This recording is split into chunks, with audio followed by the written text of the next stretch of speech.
matutunan mong ibigin din ako. Hanap lahat gayumang ginagamit mo at nahuhulog ang buong mundo sa'yo. Mabuti pang doon ka kung saan nakangiti ka't masaya. Balang araw tatanggapin ko rin na kung mahal mo siya. Pipilitin kong limutin ka kung mahal mo siya. Di tatalis sa pag-ibig ko kung mahal mo siya. Kung sa kanya ka liligaya, ako'y magpapaubaya. Oh, oh,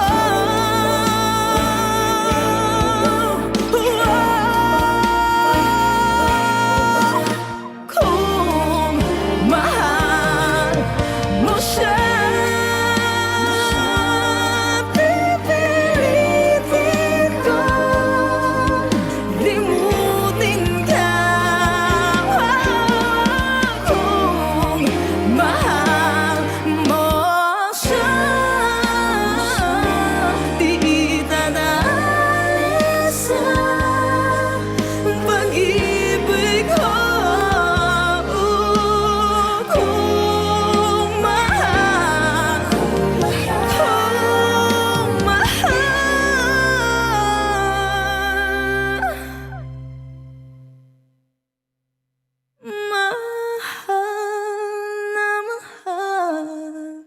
na mahal kita.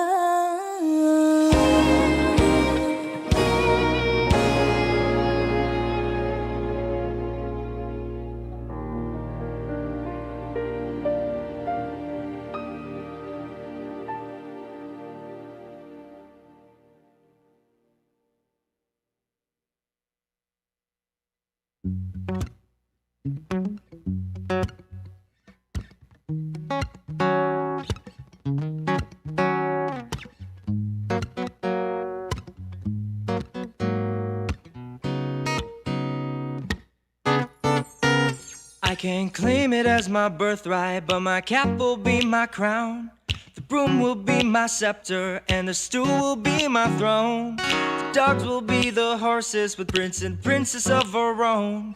The shack will be our castle, and a kingdom we'll call home. We don't need the red carpet in a humble royal ball. We'll be rulers in our slippers, dancing in our wooden floor. In our simple regal banquet, let's forget the silver spoon. Promise I will cook your favorite and we'll dine under the moon. Ooh, please hold on, my queen. Soon we'll live the dream in a different realm. Our fate will change. It's more than just pretend, 'cause in our hearts' domain, you and I will reign someday when I am king. We don't need a bed of roses, the curtain is our purple robe. My arms will be your mattress, I'm your blanket from the cold. In our rags we'll look majestic as we lord our little world. Our love will be our treasure, more than all the pearls and gold. We have fought so many battles to earn our palace in the sky. You have been my shield, my armor, and you will never leave my side. Now it's only fair, my lady, that I will give you the life, the one that you deserve, and the one that we're deprived. Ooh, please hold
it's more than just pretend. 'Cause in our hearts don't mend, you and I will reign Someday when I am king.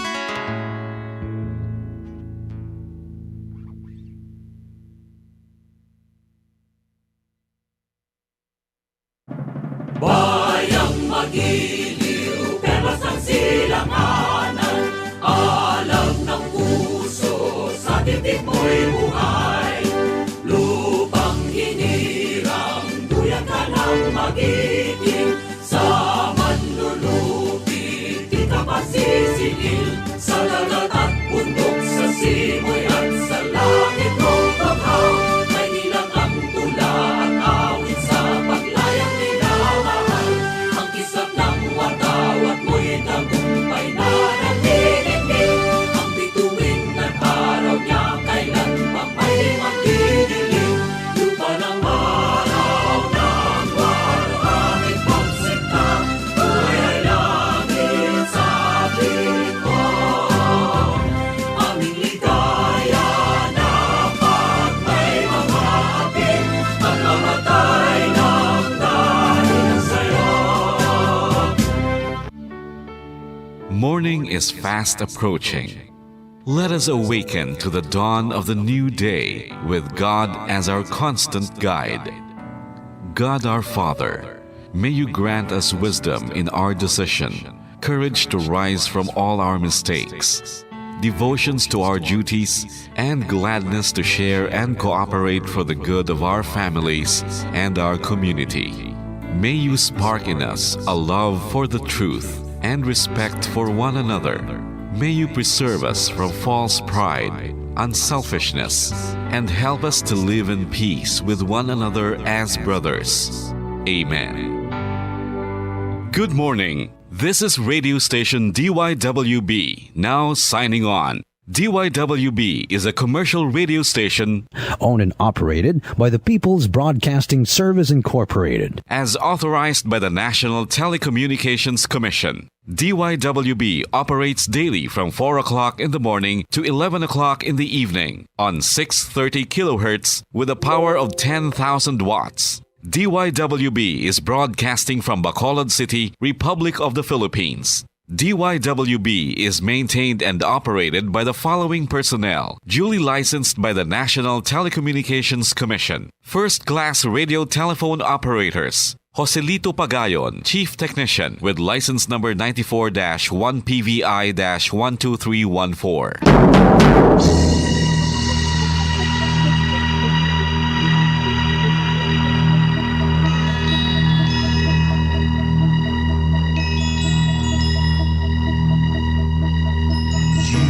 Are the reason why this network is on. We're standing together so loud and so clear. And on your radio, we aim not just fun. We're here for you with our great big helping hand.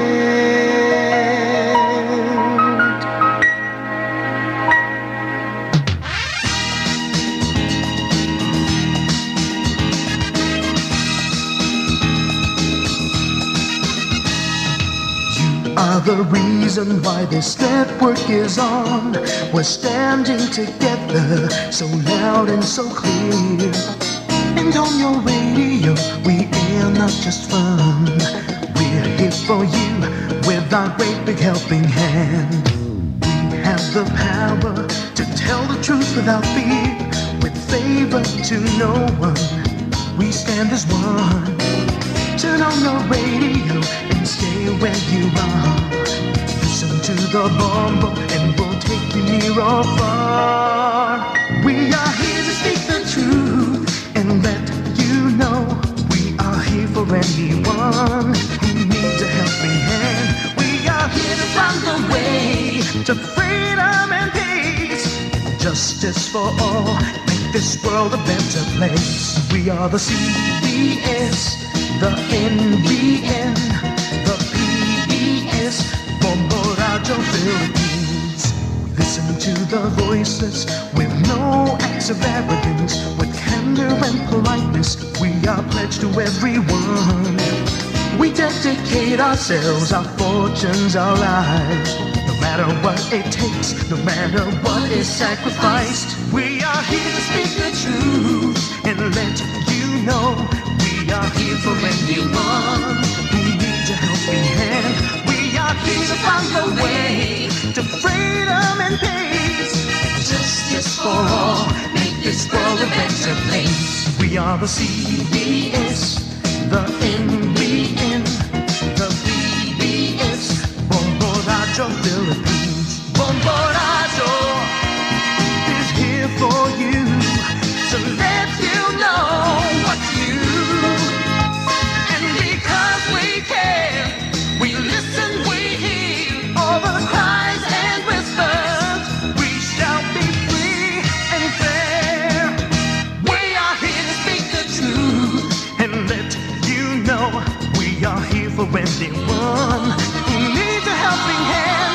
We are here to find the way to freedom and peace and justice for all, to make this world a better place. We are the CBS, the NBN, the PBS, Bombo Radio Philippines. We are the CBS, the NBN, the PBS, Bombo Radio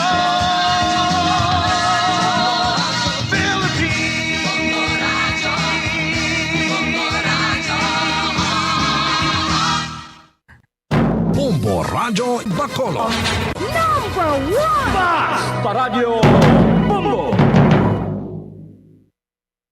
To All Star Nation and Kabombo, we all would like to greet you.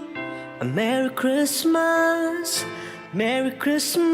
and a Happy New Year. Seen and heard. Now fully digitalized in Negros Occidental.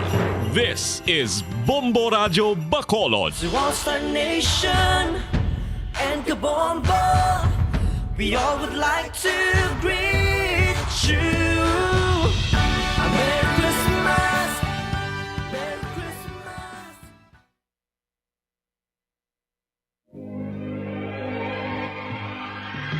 Daily Gospel Reflections.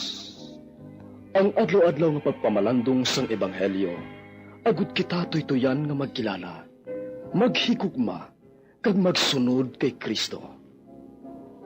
Ako ang dalan, ang kamatuoran, kag ang kabuhi. Ini ginadulong sa inyo sa mga Mothers and Daughters of St. Paul.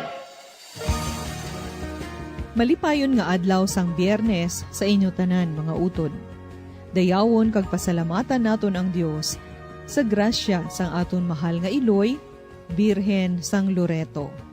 Padayon kita nga magdangop sa aton mahal nga Iloy, ilabi na para matapos na ang ini nga pandemya nga nagatuga sang kasakit kag kabudlay sang madamo sa aton. Ginpakabalaan ikaw o Birhen Maria, sang Ginoong Dios nga makaako, labaw sa tanan nga mga babayi sang duta. Iya ginhimaya ang imo ngalan sa bagay nga ang mga tao indi maguntat sa pagdayaw sa imo. Mga muyo kita. O Dios nga amon amay, karon nga adlaw amon ginasaulog ang handumanan sang mahal nga Birhen Maria. Paagi sa iya mga pagampo, himua kami nga mga takos sa pag-ambit, subong sa iya sang kabuganaan sang imo grasya. Ginapangayo namon ini sa imo paagi kay Hesukristo, imo anak kag amon Ginoo, nga nagakabuhi kag nagahari upod sa imo sa kaisahan sang Espiritu Santo, Dios sa tanan nga mga tuig sa mga katuigan. Amen. Pamatian naton ang Ebanghelyo suno kay San Mateo, Kapitulo 11, versikulo 16 tubtob 19. Si Jesus naghambal sa mga tao, karon, sa ano bala ipaanggid ang mga tao sa sining nga panahon? Kaangay sila sa mga kabataan nga nagapinungko didto sa tiyendahan kag nagasinggitanay, nagtukar kami sa imo sing plauta, pero wala kamo magsaot. Nagpanalambiton kami, pero wala man kamo maghibi. Nagkari si Juan nga nagapuasa, kag wala nagainom sing bino, kag nagsiling sila, ginagamhan siya sang yawa. Ang anak sang tawo nagkari nga nagakaon kag nagainom, kag nagsiling sila, tanawa ninyo ini nga tawo, palakaon siya kag palainom sang bino, kag amigo sa mga manugsukot sang buhis, kag sang mga makasasala. Pero ang kaalam sang Dios, mapamatud-an, paagi sa iya mga binuhatan. Mga utod, para sa aton giya sa pamalandong, pamatian naton si Father Ronald Quijano, Rector sang Sacred Heart Seminary, kag Direktor sang Pope John Paul II Institute for Studies of Marriage and Family. Mayong aga kag welcome sa aton programa, Father Ronald. Mayong aga sa imo, Sister Ameline, kag sa mga pinalangga namon nga mga tagpalamati sa kahanginan. Malipahan kita nga nagasaulog sang kapistahan sang Birhen sang Loreto. Mga utod familiar kamo sang Litany of Mary, ang litaniya ni Santa Maria nga ginapangamuyo naton kun kita mag-Santo Rosario, na amoy na ang ginhalinan sinang litaniya nga ginapangamuyo naton para nga madaog naton ang tanan nga panulay, nga malikaw kita sa tanan nga katalagman, kag mahiliusa kita bilang isa kakatawhan sang Dios. Kay amo nang ginhimo sang simbahan sa Middle Ages, nangamuyo sila Santo Rosario, agud ngang mga hangaway nga lutos kag nagadaog-daog sa mga Kristiyanos, mga Ottoman Turks.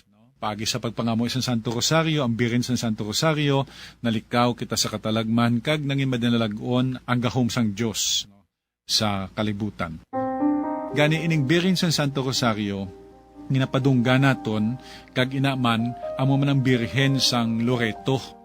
Pero ang birhen sang Loreto, may pinasahi ni siya yung kaimportansya sa ato nga pangabuhi. Kaya nga, amo ni siya ang nagapanumdom sang pagsaylo sang balay sa mahal nga Birhen Maria halin sa Nazaret pakadto sa syudad sang Loreto didto sa Italia. Sa Nazaret ginpatindog ang basilika kag ang balay ni Santa Maria ato didto nga ginpakayo ni Reina Elena kag nangisa ini kasimbahan. Sanggin salakay ini sa mga Muslim nga mga Saracens, ang Palestina, ginguba nilang simbahan, pero wala maguba ang balay ni Maria nga ara sa sulod sang simbahan, kay wala nila lang ginaguba ang sa kabalaan niya nga lugar, gapatindog sila dako nga simbahan po sa sulod at tutugyapon ang balay. Di may gamay nga balay, amo tong balay ni Santa Maria nga wala ginhilabtan sa mga Muslim nga mga Saracens. Kagani, ginapatihan by legend nga ginlupad ini sa mga anghel, ginhakwat nila, nagkadto sila gindalaan ay ang balay sa Dalmacia. Ang Dalmacia mo ng Yugoslavia sa subong nga panahon. Kagtapos, ginsaylo ini sa eastern part of Italy, Central East nga mong ginatawag Loreto, nakadtuan ko ini nga lugar, kag ibabaw ini sang bukid nga klase syudad. Kag ina natabo ang pagsaylo sang balay sa Disyembre 10, tuig 1294. Kag madamo sa mga milagro ang nagkalatabo didto tungod kay dako ang ilang debosyon sa Birhen sang Loreto. Nga mo nagapanumdum sa aton ngang Dios gamhanan sa tanan nga mga kalautan. Gani si Jesus nagkabuhi sa isa ka panimalay kag iya ginpakabalaan ang tanan nga mga panimalay. Amo nang leksyon nga pwede naton matun-an. Gani tingwao naton ngang aton nga balay, yara ina ang bertud sang pagkamalulo, pagkamapainubuson, kaalwan, subong man hindi ang pagka maiayahon, kag yara inang bugos nga gugma, agon magkabuhi kita nga balaan. Ang isa ka balay, nga balaan, amoy ginahalinan sa madamo pagid nga mga kaayuhan. Kag ina nagalaton sa piyak naman nga mga panimalay, kag may isa kita ka pamilya din nga nagabantala man sang iban nga mga pamilya. kag buhi ang Ginoo sa tigipuso naton, kay padayon kita nga nagdebosyon sa mahal nga birhen na binigay sa Birhen sang Loreto. Mga abyan, tubtub na lang anay kita diri. Akon gid ginapasalamatan ang tanan nga Pauline cooperators, collaborators, benefactors kag tagdumalahan sang sini nga istasyon. Kung gusto ninyo iupod ang inyong mga intensyon sa amon pagpangamuyo, ipadala lang ninyo ini sa Pauline's Media Center, Daughters of St. Paul, Bacolod, 29 Corner Hernaes, Pinares Streets, 6100, Bacolod City. Daughters of St. Paul, Iloilo, 425 E. Lopez Street, 5000, Haro, Iloilo City. Telephone number 320-9487. O mag-text sa 0943-5410-771. Sa ngalan sang mga madre sang Daughters of St. Paul, ini si Sister Ameline B. Paglinawan. Kabay nga ang paghidait ni Kristo nga amo ang dalan, ang kamatuuran, kag ang kabuhi, magpabilin sa aton tanan.